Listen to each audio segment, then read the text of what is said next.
Hello friends, super star ரஜினிகாந்துக்கு போட்டியாக தனுஷ் அவர் படங்களை நேரடியாக மோத விடுறதா சோஷியல் மீடியாவில் பரபரப்பான ஒரு விஷயம் பரவிட்டுருக்கு. உண்மையாகவே தனுஷ் தலைவர் படங்களை போட்டியாக நினைக்கிறாரா? வாங்க அதை பற்றி டீட்டெயிலாக இந்த வீடியோவில் பார்க்கலாம்.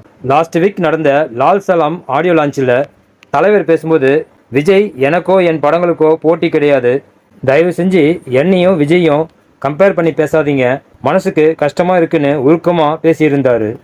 தலைவர் பேசின அந்த பரபரப்பு அடங்குறதுக்குள்ள ஒரு சிலர் தனுஷ் படங்களையும் தலைவர் படங்களையும் கம்பேர் பண்ணி தனுஷ்க்கும் தலைவருக்கும் போட்டி நடக்கிற மாதிரி ஒரு தகவலை சோஷியல் மீடியாவில் பரப்பிட்டு இருக்காங்க.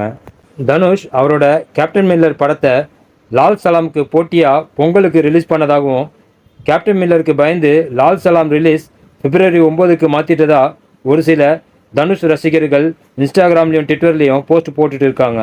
நெக்ஸ்ட்டு இன்னொரு தகவலும் பரவிட்டு இருக்கு. அது என்னென்னா, தலைவர் அடுத்து நடிச்சிட்டு இருக்க வேட்டையன் படத்தோட கடைசி ஷெட்யூல் ஷூட்டிங் பரபரப்பாக போயிட்டு இருக்கு. வேட்டையன் படத்தை ஏப்ரலுக்கு ரிலீஸ் பண்ணவும் பிளான் பண்ணியிருக்காங்க. தனுஷ் அவர் நடிச்சிருக்கிற D50 படம் ஷூட்டிங் முடிஞ்சு டைட்டில் அண்ட் டீசரை ரிலீஸ் பண்ண போகிறாங்க. D50 படத்தை தனுஷ் வேட்டையனுக்கு போட்டியாக ஏப்ரல்லே ரிலீஸ் பண்ண போகிறதாகவும் ஒரு தகவல் சோஷியல் மீடியாவில் பரவிட்டு இருக்கு. தலைவரோட படங்கள் வேறு மாதிரி, தனுஷ் படங்கள் வேறு மாதிரி. அதனால் தனுஷ் தலைவரோட படங்களை போட்டியாக நினைக்கிறதுக்கு வாய்ப்பே இல்லை. ஒரு சிலர் பொழுது போகாமல் எதையாவது சோஷியல் மீடியாவில் கிளப்பிட்டு இருக்காங்க.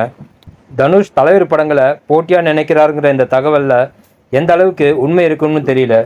ஓகே ஃப்ரெண்ட்ஸ், D50 வேட்டையனுக்கு போட்டியாக ஒரே சமயத்தில் ரிலீஸ் ஆகுமா? உங்கள் ஒப்பீனியனை கமெண்ட்டில் மறக்காமல் சொல்லுங்கள்.